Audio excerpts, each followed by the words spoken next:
Hey guys, today I've got an Amana upright freezer. It's 15.8 cubic feet. Not a lot to show off here, but I do want to show you that it is freezing like it's supposed to. So I've got my little temperature gun here.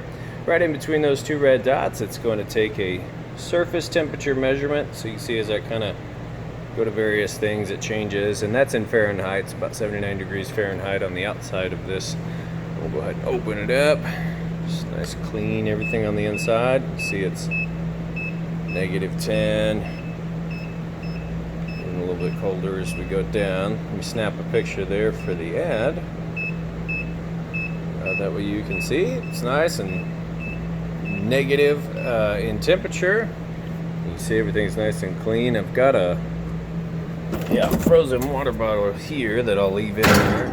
Of course, it'll all be plugged in and everything. Check it out when you get here. You've got a temperature control right there, and then there's the tag, which I'll have in the ad pictures as well. So I'll get the details listed up in the ad, but like I said, I wanted to show you that everything was working perfect on it. And we'll get this video uploaded and get it listed up for sale. If you have any questions, feel free to reach out. I do appreciate you taking the time to watch my video. Thanks, have a great day.